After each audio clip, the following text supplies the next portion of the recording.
Em 90 segundos tu não faz nem um miojo, mas eu te ensino as matérias que tu tem até nojo. Então senta aí e começa a quebrar ATP pra ter energia pra tua mente processar e entender que a probabilidade de você ir bem no Enem tá ligada direto aos meus raps também. Então começa com humanas, só sei que nada sei, mas sei que saí da vida e pra história eu entrei. Se o clima esquenta e tua caneta falhou, fica tranquilo, a esfera dela dilatou com calor. Eu sou flúor com oxigênio, dá pra completar, evoluir melhor que o Darwin poderia imaginar. Se tinha uma pedra no caminho, pode crer que eu já chutei absoluto no rap. Eu nasci pra ser rei, criei uma sociedade aos modelos de Durkheim. O mecanismo dela própria é que diz pra onde vai minha inspiração. Thomas Edison dizia: é 1% e o restante o trabalho que fazia. Então senta o rabo aí que eu vou te ensinar. Sometimes rap is the best way to learn, rapá. Eu não compreendo, pero não puedo hacer. É só estudar e ouvir as dicas que eu dou pra você. Confere suas respostas e faz tudo com calma. Manda bem na redação, faz do fundo da alma. Esse é o tópico frasal, ainda tem argumentação. E a resposta pra você eu deixei na conclusão. Se tá nervoso, se acalma pra mandar bem.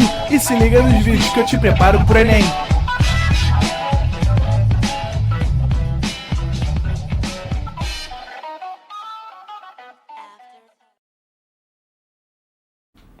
Estamos ao vivo, estamos online, ó. Salve, galera do ProEnem, pedindo bênçãos, entidades do tempo, para falar com vocês sobre a continuação da Segunda Guerra Mundial. Na semana passada eu só te contei vitória alemã. Hitler foi para Polônia, Hungria, Romênia, Dinamarca, Noruega, Holanda, Luxemburgo, Bélgica, França, conquistou Paris, apontou suas armas para a Inglaterra e inicia a batalha da Operação Sea Lion. Durante 80 dias consecutivos, os alemães bombardearam sem pena, sem dó, as cidades inglesas, especialmente a capital Londres, que vai ser bombardeada sistematicamente com fábrica de munição, bairro operário. As ruas de Londres, meu irmão, catastróficas. Cara, é impressionante essa foto aqui. As estações de metrô viraram abrigos antiaéreos, mas depois de quase 3 meses ininterruptos de ataque constante, Hitler teve que suspender o ataque. Por quê? Porque é a primeira vez que nós temos um sinal desse que vai ser o grande problema da Alemanha na Segunda Guerra Mundial. A Alemanha, ela fez uma máquina de guerra tão grande, tão poderosa e tão custosa que ela simplesmente não consegue abastecer essa máquina de guerra. Ou seja, galera, agora a Alemanha precisa de petróleo. Hitler fala para Churchill, não consegui agora, mas espera que eu vou tentar de novo. E Churchill mandou o fuck you para Hitler e mais uma célebre frase: nunca tantos deveram tanto a tão poucos. A Alemanha perdeu? Não. Mas também não venceu. E isso já é uma grande vitória para uma Inglaterra que está completamente isolada, sozinha, solitária, resistindo pelo mundo livre contra um avanço nazista que não vai ser interrompido. Hitler não consegue pousar na Inglaterra, mas agora ele vai atrás de petróleo. Antes então de ir atrás de petróleo, ele resolve fechar o que faltava da Europa, até porque nós sabemos que quando se fala em petróleo, a gente fala de Oriente Médio. E quem controla o Oriente Médio é quem controla o canal de Suez. Então, para chegar no Oriente Médio, é necessário primeiro desembarcar suas tropas no norte da África. E para desembarcar no norte da África, é preciso expulsar de vez os ingleses do que resta da Europa. Então, pessoal, primeiramente vamos para a Iugoslávia. 6 dias de operação e a Iugoslávia do Marechal Tito acaba se rendendo. Tropas alemãs e italianas se juntam então para invadir a Grécia, que era um protetorado inglês. Se ligaram? Cara, o mundo ficou com medo da Alemanha nazista acabar com Atenas, que é patrimônio cultural histórico da humanidade. A Grécia foi tomada, os ingleses foram para a ilha de Creta pedir ajuda para o Minotauro.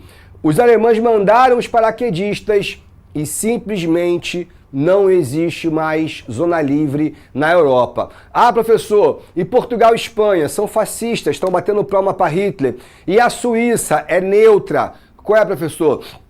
Por que essas aspas? Porque todo mundo sabe que a Suíça era neutra, mas colaborava financeiramente também com a Alemanha nazista.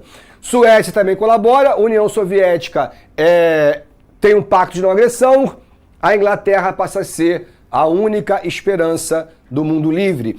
Até porque essa foto aqui, e pô, cara, os caras parecem um bando de miliciano, né, mano, dando tiro pro alto, pé, nosso, cacepá, toma uma boca.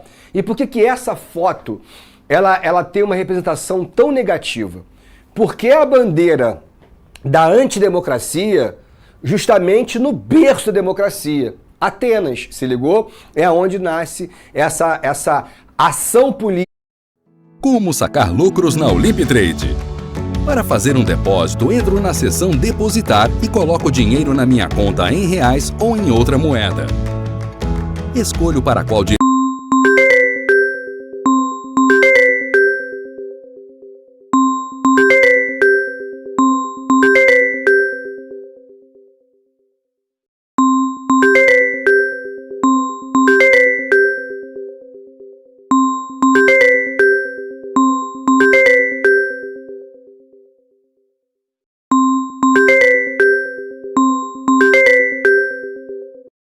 o gráfico vai e abro uma negociação. Se a escolha estiver correta, eu lucro. Entro na seção Sacar para sacar meu dinheiro da maneira mais conveniente. Experimente agora!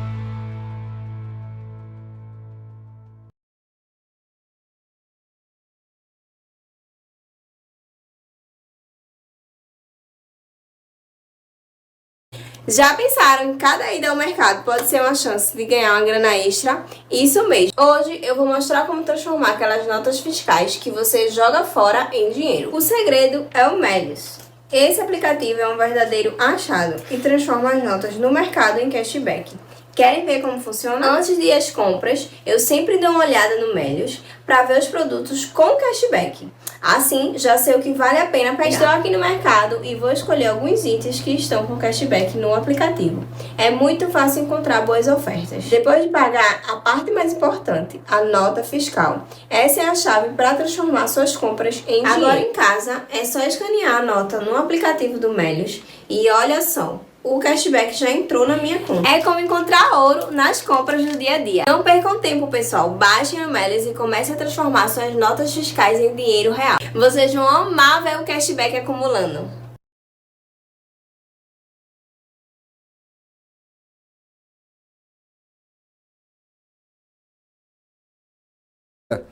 Em 1941, especialmente em junho, cara, eu vou te falar que eu sou um cara muito cético com tudo, certo?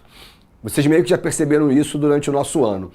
Mas eu acho que aqui foi intervenção divina, cara. Porque um dia eu acho que Deus falou, bom, já aprenderam, humanidade? Já viram o tamanho da cagada que vocês fizeram em deixando esse cara acontecer?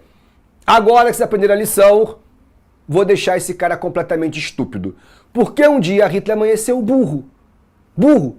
E a partir de agora, graças a Deus, ele vai tomar todas as decisões erradas que se pode imaginar. Cara, nenhum conselheiro do Führer acreditou quando ele amanheceu em junho de 1941 e disse o seguinte, eu quero invadir a União Soviética. Mas por quê? Como assim? Invadir a União Soviética? Invadir o maior país do mundo? Invadir uma potência? Se a gente está vencendo a guerra, eu quero invadir a União Soviética. Mas Hitler... Nós estamos asfixiando a Inglaterra. A Inglaterra, ela está a um triz da rendição. Cara, vamos esperar a Inglaterra se render, vamos chegar no canal de Suez, vamos pegar o petróleo, vamos fortalecer, e aí a gente se preocupa com a União Soviética.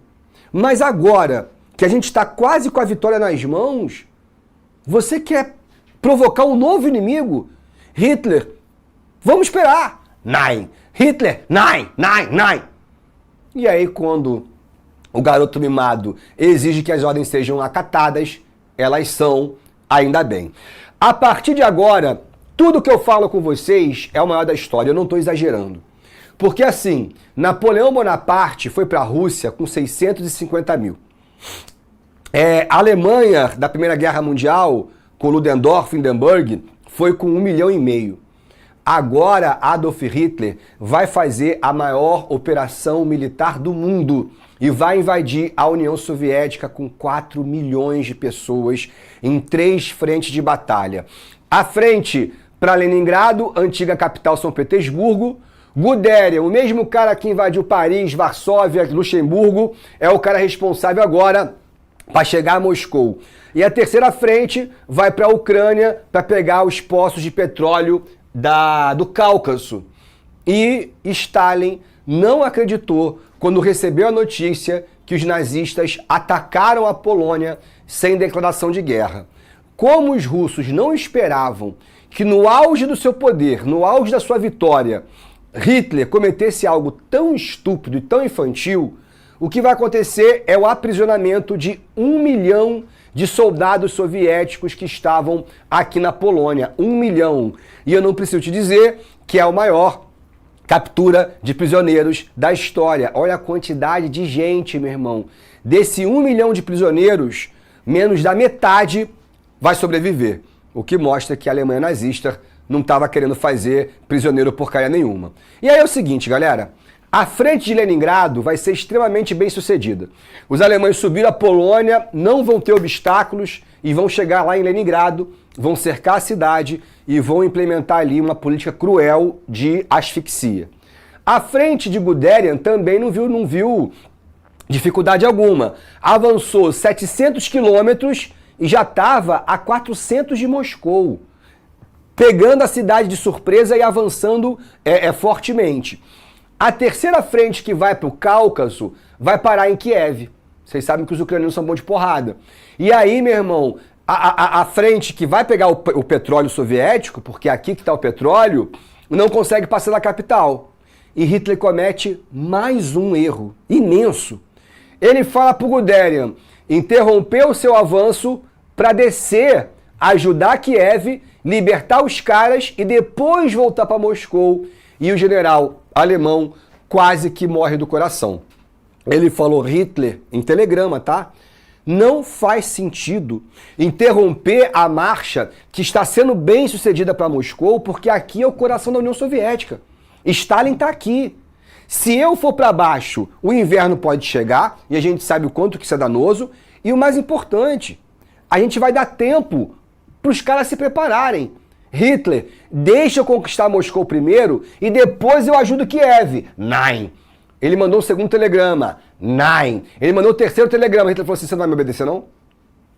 Preciso te lembrar o que vai acontecer.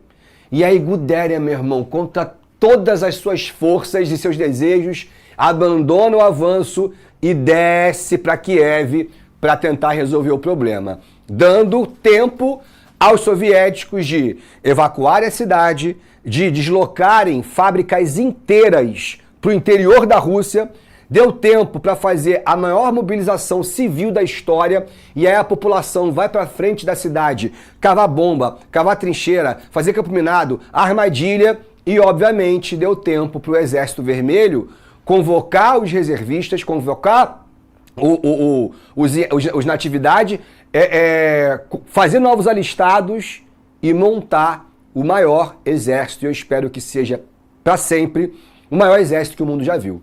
Se Hitler vai com 4 milhões, a União Soviética devolve com 16 milhões, fato inédito na história humana, e nunca mais chegou próximo de um número tão grande. Malenkov, o grande general soviético, vai organizar os T-34, que era um tanque extremamente poderoso e que os nazistas não conheciam, para quando Guderian voltar, eles estarem preparados para resistência.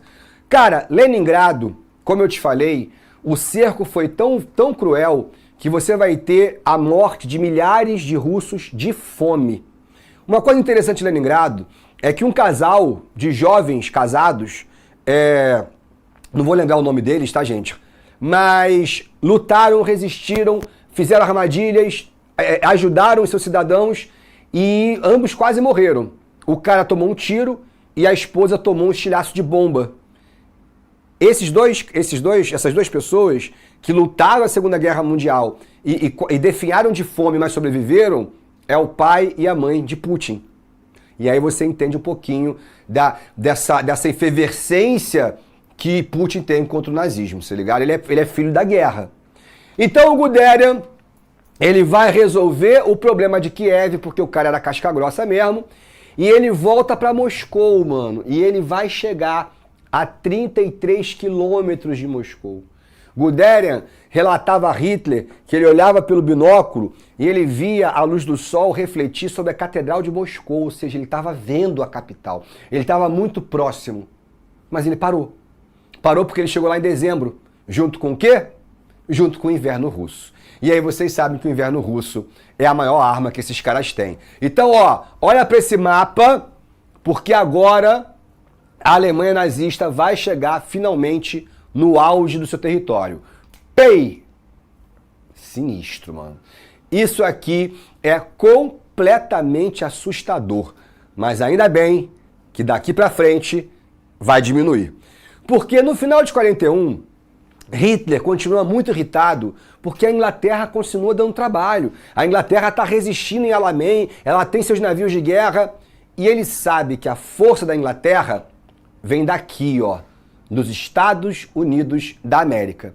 Então Hitler resolve cometer mais um erro e liga para o seu aliado Japão e fala: Japão, chegou a hora, vai entrar na guerra. E assim, Hirohito dá ordem ao único sensato cara nessa história, chamado Yamamoto, para atacar a base americana de Pearl Harbor. Professor, por que você está dizendo que o almirante Yamamoto era o único cara sensato? Porque ele não queria atacar os Estados Unidos. Ele, numa entrevista, um jornalista muito abusado, falou assim: Almirante, eu posso lhe fazer 3 perguntas? O almirante japonês falou: claro. Qual foi o país que nos invadiu no século XIX? Estados Unidos. Qual foi o país que queimou nossos templos e matou nosso samurai? Estados Unidos. Qual é o país que não aceita as nossas reivindicações no Pacífico? Estados Unidos. É esse o país que o senhor não quer a guerra? Tipo, chamando o cara de covarde, né? E aí ele olhou e falou assim: posso eu te fazer 3 perguntas, rapaz? Pode. Qual é o país que tem 9 vezes mais aviões de guerra do que nós? Estados Unidos. Qual é o país que tem 11 vezes mais portas-aviões do que nós? Estados Unidos. Qual é o país que consome em um único dia, qual é o país que consome em uma única semana toda a quantidade de petróleo que a gente consome em um ano? Estados Unidos. Então eu te pergunto, rapaz, é esse o país que você quer a guerra? Tipo, alô, você quer realmente despertar um gigante? Mas a ordem veio diretamente do Shogun e por trás do imperador, e Yamamoto não teve outra alternativa a não ser atacar os americanos. Às 5 da manhã, os motores Mitsubishi sobrevoavam o Havaí e vão fazer um estrago. Morreu 2.400 americanos no segundo maior ataque em território americano da história, só perde por World Trade Center. O World Trade Center morreu mais gente do que no ataque a Pearl Harbor. E, meu irmão, fragata, encoraçado, destrói uma quantidade imensa de aviões, mais de 400 aviões avariados ou destruídos.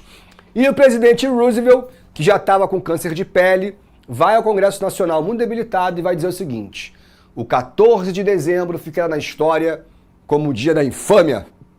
Peça ao Congresso Nacional a imediata declaração de guerra. E aí o tio Sam vai à guerra para alívio total, felicidade inenarrável do Churchill, né, cara? Eu não preciso te dizer como é que os americanos foram recebidos na Inglaterra. Tipo assim, ó, tapete vermelho, welcome American guys, I love you, porque finalmente o Churchill ficou lá 3 anos sozinho, em 6 meses vem União Soviética e Estados Unidos. Porra, agora a Inglaterra, vamos lá, porque existe esperança de uma vitória. O plano dos japoneses era acabar com os portas-aviões americanos. Por isso o ataque surpresa. E o que aconteceu foi que nenhum porta-avião estava em Pearl Harbor. Estava todo mundo no Alasca. O que demonstra que os americanos já esperavam um ataque dessa maneira. Isso vai ficar muito mais evidente quando, depois da guerra, os historiadores descobriram que os aviões que ali estavam no Havaí eram aviões de gerações passadas, ou seja, era sucata. O Japão foi lá, atacou, afundou um bando de lata velha e chamou pra porrada um inimigo que ele não estava preparado para enfrentar. Esse é o Yamamoto, ele avisou 10.000 vezes, mas ninguém sabia o quão certo ele estava e muito menos o tamanho do perigo que o Japão vai correr na mão de um país que está fabricando uma bomba atômica. Se ligaram? Bom, galera, então quando a gente chega em 1942, isso aqui é curiosidade. Hollywood fez um monte de arma fake para enganar as tropas inimigas. Balão inflável, tanque inflável. Os caras olhavam e pensavam, meu Deus, tem 150 tanques de guerra, desvia! Era mentira, armadilha. Pá! Mas 42 é um ano extremamente importante porque é a primeira vez que a Alemanha vai perder uma batalha. Quando o inverno começa a querer descongelar, porque é o seguinte, professor, mas por que a Alemanha chegou a 30 quilômetros e não avançou? Não é porque o alemão vai morrer de frio não, gente, tá? É porque o maquinário alemão não funciona. Diesel, gasolina, álcool, tudo isso não tem combustão. E aí os motores não funcionam, se ligou? Então o Guderian, ele acampou para esperar o inverno passar.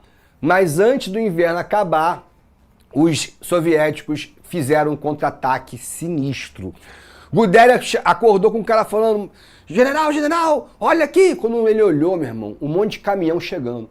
Ele falou, os soviéticos são malucos, os caras estão me atacando com caminhão. De repente os caminhões pararam, subiram umas rampas. E quando ele viu, eram rampas de lançamento dos mísseis Katyusha, os mísseis poderosíssimos que quando chegavam no chão, abriam um perímetro de explosão de 10 metros, matando gente pra cacete. Então quando ele olhou, e detalhe, os mísseis assim, ó, veio uma porrada de uma vez só, cara. Os Katyushas, sem dúvida, vão se transformar na principal arma contra a invasão nazista. E aí quando ele olha, corre! E começa a matar nazista pra tudo quanto é lado. Guderian não tem outra alternativa a não ser recuar. Ele tem que sair da linha de tiro. E o Hitler fica enlouquecido e fala assim, cara, vocês estavam a 30 quilômetros e agora recuaram? Você é proibido de recuar, Guderian. E o Guderian falou assim, vou assim. E aí o general começou a desobedecer Hitler e falou assim, meu irmão, eu não vou ficar tomando na cabeça uma porrada de míssil incendiário. E aí ele recuou 100 quilômetros. O que Hitler fez?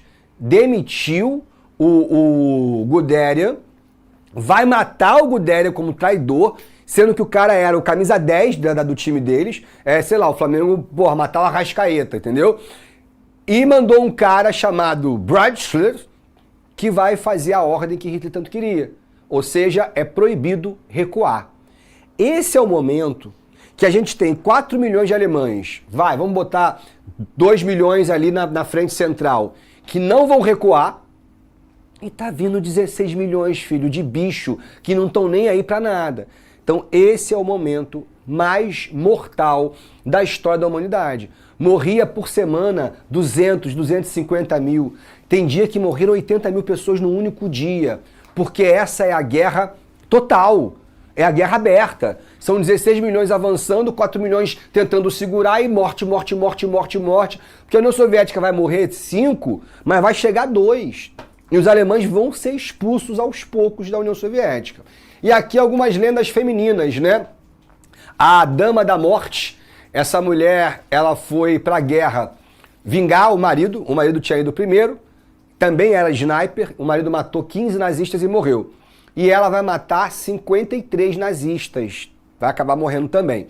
E a mais famosa, que é a comandante Natasha Skoparov, que vai receber de Stalin a permissão para fazer um regimento feminino. Ela pediu, porque ela queria 10 mulheres pilotas, para fazer um tipo específico de ataque. Ataque noturno. Enquanto os nazistas iam lá tirar um soninho, ela dizia, nai. Vinha lá e não deixava os caras dormirem. Quando os alemães souberam que se tratavam de mulheres, começaram a se referir como as bruxas. As bruxas. E aí, quando elas souberam disso, elas pensaram o seguinte, peraí, a gente é mulher, a gente voa, a gente mata. Acho que a gente é bruxa mesmo. E aí virou as bruxas da noite, com orgulho. E pela primeira vez, e para grande esperança do Ocidente, a Alemanha está andando para trás. E Hitler vai cometer seu último grande erro. E vai mandar atacar Stalingrado. Deixa eu dar um gole aqui, Renan, por favor. Ajeitar o cinto aqui também rapidinho, porque esse aqui tá... Bom, cara, por que Stalingrado foi um erro tão grande? Porque, cara, ele tinha que acelerar a frente pro Cáucaso. Hitler tinha que ir lá pegar petróleo. Ele manda desviar por um único motivo. Ele queria se vingar de Stalin. Então a ordem dele foi a destruição e a aniquilação total. Por isso que essa batalha, que vai durar 8 meses, até a rendição alemã, enfim, mas a batalha mesmo dura 8 meses, é a batalha mais mortal da história. São mais de 2 milhões de mortos numa única batalha. Você tem noção que a Batalha de Stalingrado tem quase o mesmo número de mortos que a Guerra do Vietnã? Uma batalha que durou 8 meses tem o mesmo número de mortos do que uma guerra que durou 14 anos. É mais mortal que a Guerra da Coreia, é mais mortal do que qualquer guerra que você possa imaginar, tirando as guerras mundiais. Uma única batalha, porque a ordem de Hitler foi uma só: aniquilação. Então o general alemão chegou a afirmar que o avanço era medido em corpos e não em metros. A cidade recebeu de Stalin a seguinte notícia: olha só, eu não consigo ir agora, eu não consigo defender vocês, então resistam o máximo que puderem, porque assim que eu afastar a frente de Moscou, eu desço com o Exército Vermelho para resgatar vocês.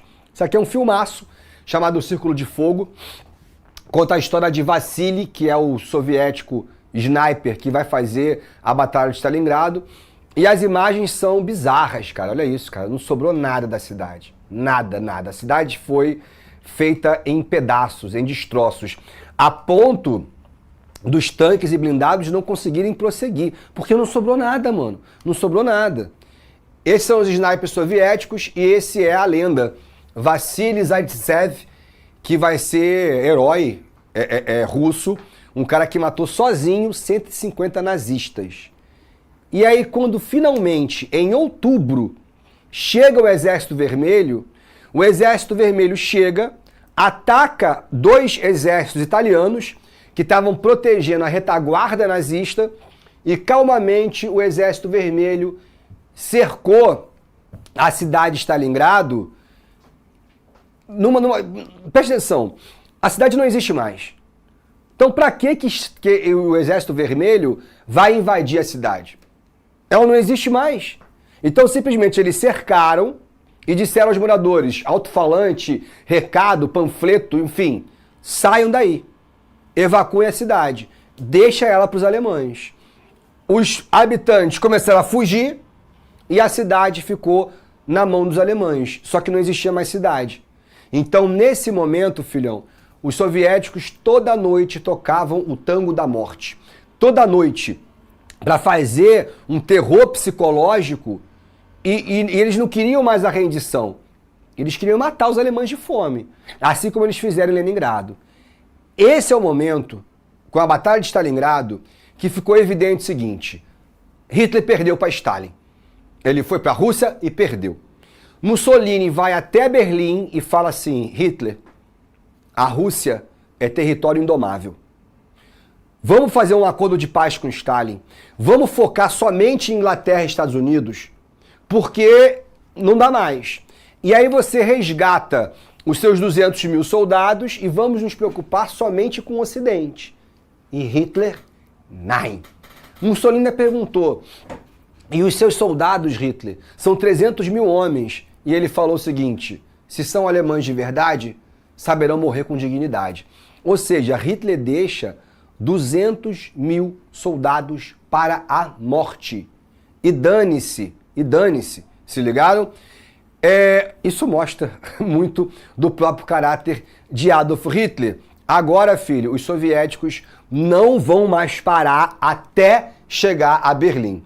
Isso aqui é o monumento à deusa da vitória, isso aqui é Stalingrado hoje em dia, chama-se Volgrado, se eu não me engano, e aqui embaixo é o memorial da batalha. Isso aqui é a segunda estátua humana do mundo. Para você ter uma ideia, só a espada é o Cristo Redentor. Só a espada. Ali os russos dedicaram mesmo a mostrar a força da Batalha de Stalingrado. Então a última esperança dos nazistas em conseguir petróleo era Lamen. E eles perderam mais uma vez, porque agora Montgomery tem ajuda americana e, sobretudo, a espionagem de um cara chamado Alan Turing. Indico muito para vocês o filme O Jogo da Imitação. Rommel perdeu a última batalha que ele deveria vencer e agora ele começa a fugir. E os ingleses de Montgomery começam a ir atrás das tropas nazistas. Sabe o que eles encontravam no caminho? Tanques de guerra abandonados. É isso mesmo. O que mostra nesse momento que a Alemanha não tem mais petróleo. Ela não conseguiu chegar ao Suez, ela não conseguiu chegar na União Soviética, ela está sendo agora esmagada pelas tropas dos aliados e é uma questão de tempo para sua derrota. Por isso então que os três grandes líderes resolveram se reunir lá no meio do Oriente Médio, lá no meio do Irã, na chamada Conferência de Teherã. Ali foi organizado o dia D, mas na verdade foi organizado o seguinte, que para vencer a Alemanha era necessário 3 grandes frentes de batalha. Uma frente, naturalmente, já foi feita, a União Soviética. Leningrado foi libertada, Moscou nunca chegou a ser dominada, Stalingrado também venceu. As forças se reúnem e agora os nazistas estão sendo empurrados para fora.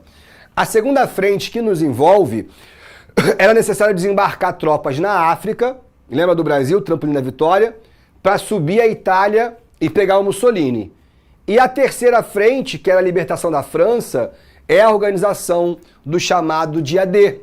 Esse aqui é o filme, esse é o brabíssimo professor de matemática Alan Turing, que vai decodificar o código alemão chamado de Enigma.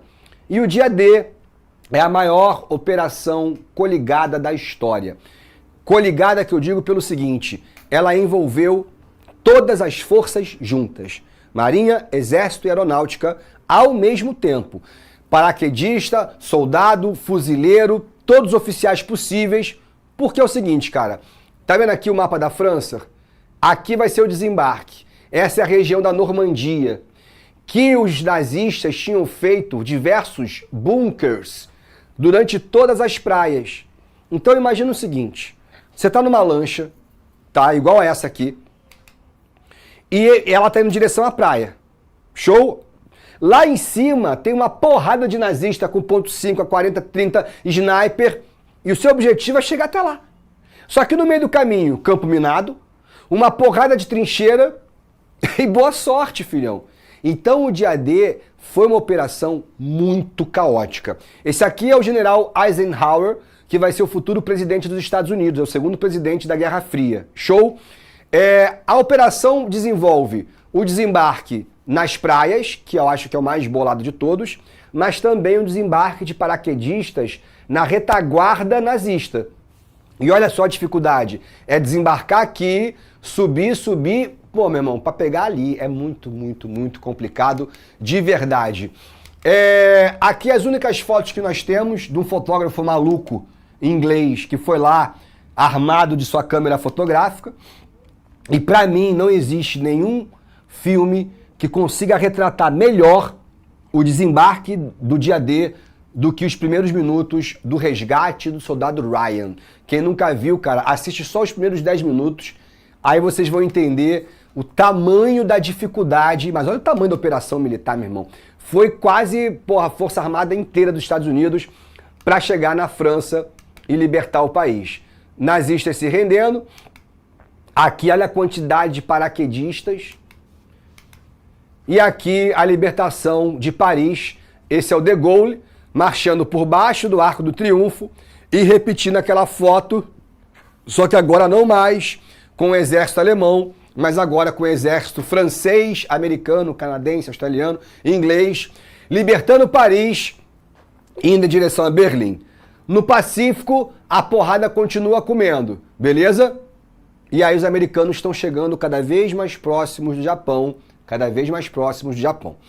Na Itália, eu te contei essa história quando eu falei de Era Vargas. O Brasil vai participar com a FAB e com a FEB, o trampolim da vitória, e nós fizemos parte da queda do primeiro inimigo dos aliados, a parte mais frágil do eixo, que é a queda de Benito Mussolini. Isso aqui são os brasileiros na guerra, Isso aqui nós já falamos na frente de Brasil. Mas o Mussolini, quando percebeu que não tinha mais escapatória, ele se despediu dos 3 filhos, da esposa e meteu o pé com a amante. E aí ele vai embora, disfarçadinho, e lá no norte param o caminhão dele, os italianos olharam, opa, e caraca, mamma mia, é Mussolini. Mano, pegaram o cara, fuzilaram ele e, depois do fuzilamento, colocaram os cadáveres de cabeça para baixo.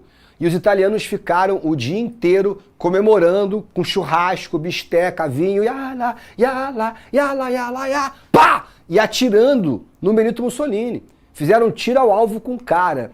No final do dia ele estava completamente desfigurado. Mas é que eu acho engraçado, né? Os italianos são católicos.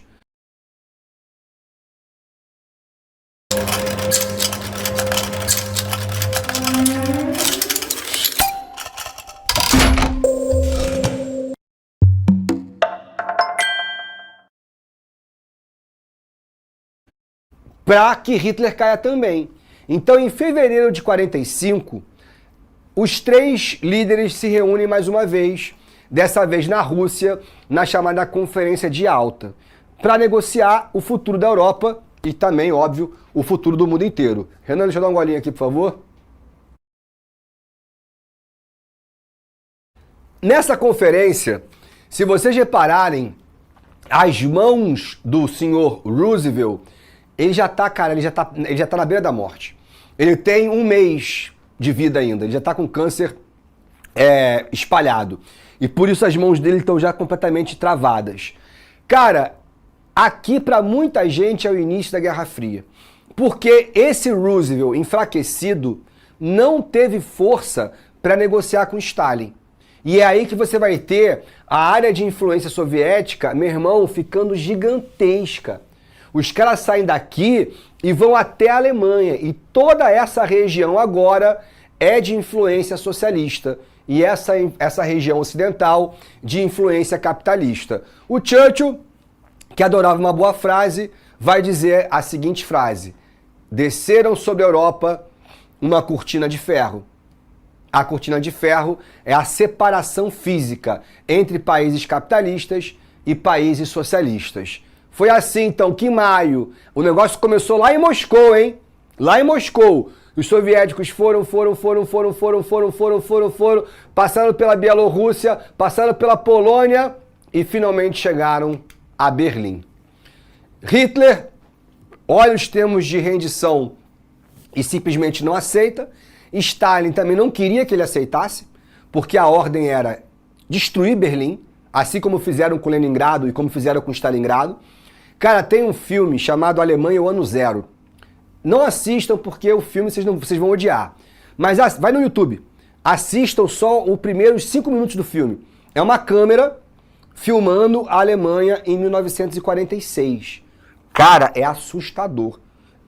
A cidade, cara, tá totalmente devastada. A gente tem pouquíssimas fotos.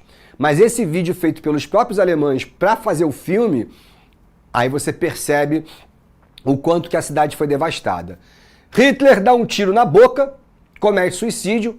Eva Braun mastiga uma cápsula de cianureto e os 2 são incinerados até deixarem de existir. Goebbels, eu te contei, ele e a esposa, fanáticos pelo nazismo, vão matar os 5 filhos envenenados porque não aceitavam o mundo sem Hitler. E eles mesmos também vão se matar. Nós temos pouquíssimas fotos de Berlim e essa aqui é a mais famosa.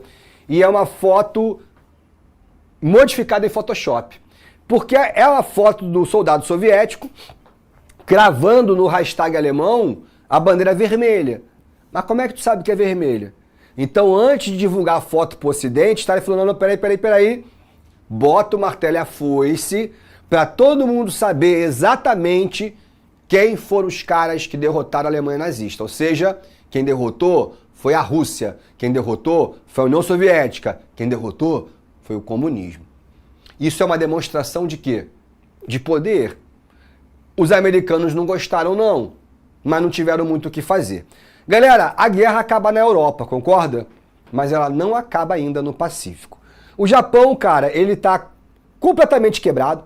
O Japão já não tem mais força de resistência, mas a honra japonesa e a teimosia acabam espantando o mundo inteiro quando surgem os kamikazes. Pilotos suicidas que abasteciam seus aviões de todo tipo de explosivo, se direcionavam a uma embarcação americana, de preferência um porta-avião, e se jogavam, mano. Cometiam suicídio.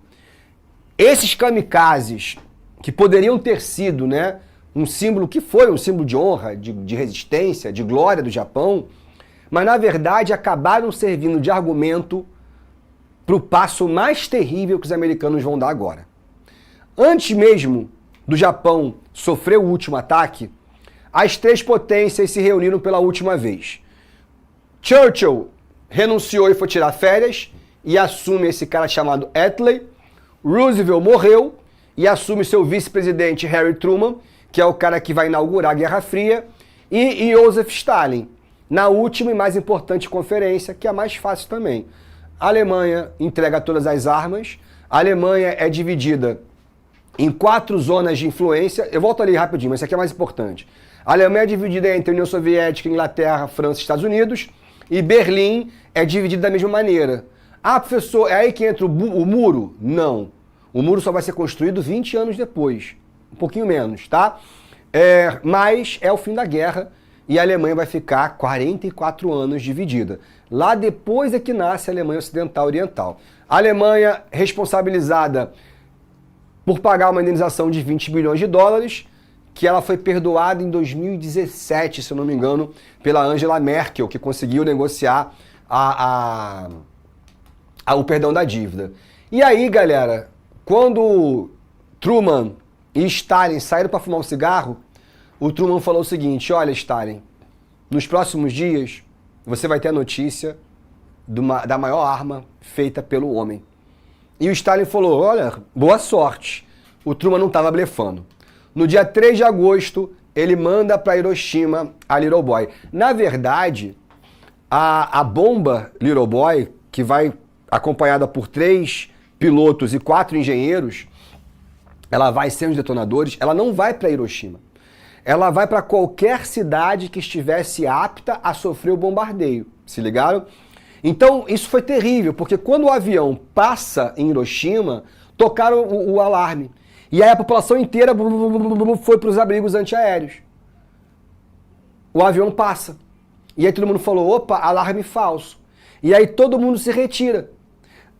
A verdade é que quando eles passam, eles olharam e falaram assim: pô, essa cidade é perfeita. Pode começar a instalar a bomba. Aí os engenheiros começaram, bum, bum, bum, bum, bum, a instalar, e os japoneses estavam saindo dos abrigos. Se eles ficassem no abrigo, a mortalidade podia ser muito menor. Então o avião volta, a bomba é jogada com um paraquedas, porque ela não pode ser detonada no chão, senão ela perde muita força, e aí os japoneses viram um sol aparecer na frente deles. Fazem assim. Então por que ela tem que ser detonada no céu? Porque ela vem ganhando velocidade. Quando ela chega no chão, ela abre e aí sobe o cogumelo atômico. Quem estava numa área de 5 quilômetros nem sabe o que aconteceu. O que resta de uma pessoa é o que os cientistas chamam de sombra atômica. Numa área de 10 quilômetros, a pessoa derrete e morre na hora. Numa área de 15 que é complicado, porque a pessoa não morre. Ela recebe a radiação e ela queima, mas não morre. Se ela estiver de frente, as pálpebras e os lábios derretem na hora. E a pessoa fica com uma expressão de monstro, com os dentes para fora e os olhos arregalados porque perdeu a pálpebra. Qualquer atrito, axila, virilha, dedo, falange, gerava tanta dor que as pessoas iam abertas, iguais monstros, procurando água. Passava um rio, ainda passa em Hiroshima, e as pessoas se jogavam na água. A temperatura da água estava em 80 graus, porque a radiação esquentou, fazendo levar à morte as pessoas de maneira imediata. Essa aqui é a cidade de Hiroshima. Repara tá vendo isso aqui? Isso aqui é uma igreja, ela foi o alvo. essa igreja é uma das poucas construções que ficaram de pé. Depois de Hiroshima, o imperador, os americanos pediram a rendição. E ele não quis render. Ele falou, como assim? Mas foi um ataque tão violento assim? O cara falou assim, majestade, isso não tem, a cidade acabou. 100 mil pessoas morreram. Num estalar de dedos. O efeito psicológico para o mundo é muito grande. O mundo estava acostumado com mortalidade, mas uma bomba e 100 mil corações param de bater. A inoperância, a teimosia e a estupidez do imperador faz com que passam 3 dias e ele não faça rendição. Então os americanos jogaram a segunda bomba. Dessa vez em Nagasaki. Isso aqui são os cadáveres carbonizados. E aí, Nagasaki, mais 70 mil pessoas morreram numa única bomba. Então foi nesse momento que Hirohito disse, eu não sou um deus. Jura? Precisou mesmo de 2 bombas nucleares para você entender que você não é um deus, imperador. E aí os japoneses, dentro de um navio americano, assinam a rendição, oficialmente pondo fim à Segunda Guerra Mundial. A bomba de Hiroshima foi para acelerar o fim da guerra? Foi. Foi para vingar Pearl Harbor? Foi. Mas a bomba de Hiroshima foi, sobretudo, uma demonstração de força para a União Soviética. E por isso que aqui tem início a chamada Guerra Fria, que eu te conto na semana que vem. Fui! Assista nossas aulas a hora que você quiser. Vem com o Pro, o cursinho online que mais aprova no Enem.